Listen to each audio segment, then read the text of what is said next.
पूरा गेम सोच का है, पूरा गेम प्रोग्रामिंग का है। कई बार बताता हूँ, एक आदमी सूखी रोटी और को तोड़ता, यूं लगाता और खाता, रोटी पे कुछ था नहीं, लगाता खाता। एक सज्जन उधर से गुजर रहा था, बोला भैया क्या कर रहे हो?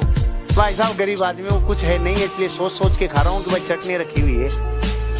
तो उसने बोला जब तू सोच ही रहा है तो तू गुलाब जामुन और रसगुल्ले क्यों नहीं सोच रहा, तू चटनी क्यों सोच रहा है? कि भाई साहब चटनी से ज्यादा कभी जिंदगी में सोच ही नहीं पाए, बाप दादा भी नहीं सोच पाए, हम भी नहीं सोच पाए। जब सोच ही रहा है तो चटनी क्यों, सोच ही रहा है तो फिर जिंदगी में बड़ा क्यों नहीं? अंदर तक घुस गई ये छोटी सोच, अंदर तक घुस गई ये छोटी सोच। गरीब छोटा सोचता है, अमीर बड़ा सोचता है। ये अमीर और गरीब सोच के लिए है, लोगों के लिए नहीं है। अगर आप बड़ा सोच। सौरव गांगुली ने आते ही दुनिया में तेल का मचा दिया था, आया और ये शॉट दुनिया में खेल खेल के ये ड्राइव लगा लगा के लेफ्ट वाली हिला दिया, और शोएब अख्तर को पता चल गया पार्टी की कमजोरी क्या है। आते ही हमारी बार।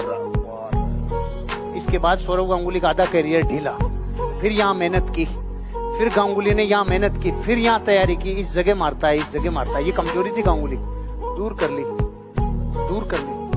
सचिन की जो कमजोरी थी उसको लोगों ने पकड़ लिया, जैसे ही पकड़ा घंटों उस जगह पे मेहनत करना चालू और दूर कर ली, महान क्रिकेटर बना। आप अपनी जो कमजोरियां हैं उनको क्षमताओं में कन्वर्ट करो, उस क्षमता को और एक्सपर्ट होने में मत। हजारों बार समस्या ऐसी बापू बन के आएगी कि कई तो ऐसे आएंगी जो विकराल होंगी, लेकिन आपकी सालों की प्रैक्टिस। अच्छा, पूरे साल जो बच्चा पढ़ाई नहीं करे तो परीक्षा में क्या हाल होगा? पहले तो सुनो, जो पूरे साल पढ़ाई करे उसकी भी गारंटी नहीं है कि परीक्षा में निकलेगा। पहले तो ये सुन लो आप कि पूरे साल जो तैयारी करे उसकी गारंटी नहीं है कि परीक्षा में क्या होगा। तो उन कालियों का क्या होगा रे जो पूरे साल तैयारी नहीं करें? बताओ। तो समस्या से लड़ने की अगर पूरी जिंदगी तैयारी नहीं की तो कोई एक ऐसी आएगी आपका सूपड़ा साफ कर जाए। तभी तो कई बोल रहे थे साहब मरने का ही मन कर गया था, ये हो गया। अरे नहीं रे, तू तीन लोग का नाथ तेरे अंदर विराजमान है, तू मर के कहां जा रहा है? जीरो शुरू करेगा क्या वापस? कभी घबराना नहीं ऐसे। एक आदमी तो, एक लड़का था एमए में फेल हो गया तो सुसाइड करने जा रहा था, तो नदी के पास कूदने वाला था, जितने में एक आदमी आके पूछा क्यों, क्या हुआ? मैं एमए में फेल हो गया, अब मैं मरूंगा। तो उसने बोला तो फिर अब एलकेजी से दोबारा पढ़ेगा क्या? कि क्या मतलब कि तू मरेगा तो तू परमानेंट थोड़ी मरेगा, तू जन्मेगा भी तो सही, फिर से एलकेजी से जाए और बारे में एमए दोबारा दे लूंगा, मैं एमए दोबारा पढ़ लूंगा, मेरा जीरो से नहीं पढ़ूंगा।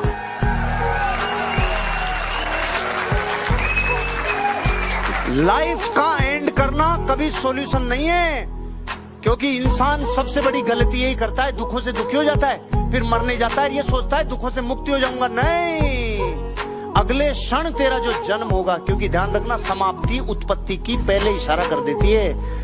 उसके एक सेकंड बाद जो होने वाला है वो इससे करोड़ गुना दुख में प्रकट होने वाले हो। कभी आत्महत्या का विचार मत करना, असली मर्द वो है जो दुनिया आ जाए चाहे।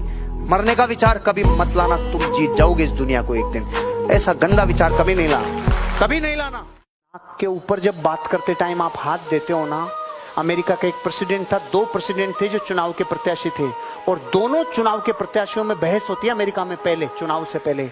और एक व्यक्ति अपना प्रेसिडेंट का चुनाव सिर्फ इसलिए हार गया क्योंकि वो यूं हाथ लगा रहा था। जब आपका कॉन्फिडेंस डाउन होता है, जब अंदर कुछ कमी होती है, जब कुछ चीजें अधूरी होती है, तो ऑटोमेटिकली इंसान के नाक पे हाथ जाता है। और जब जब नाक पे हाथ जाता है बात करते टाइम, ये बॉडी लैंग्वेज सामने वाला नोट करता है। मत करो ऐसा।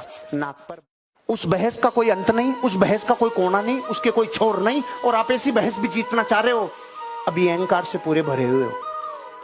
बॉर्डर पे तो वो लड़ रहे हैं भारत पाकिस्तान, संसद में लड़ रही है पार्टियां, और ये घर में लड़ रहे हैं, तू कांग्रेस की, मैं बीजेपी, तू आप, मैं ये, साला तेरे को जीत के रहूंगा मैं। अरे तू, तेरा टिकट कौन सा है, तेरा चिन्ह कौन सा है, तुम क्यों लड़ रहे हो? नहीं सुन, अगर वो बहस जीतना चाह रहे हो जिसका कोई छोर नहीं है, अभी तक तो बाकी है अहंकार।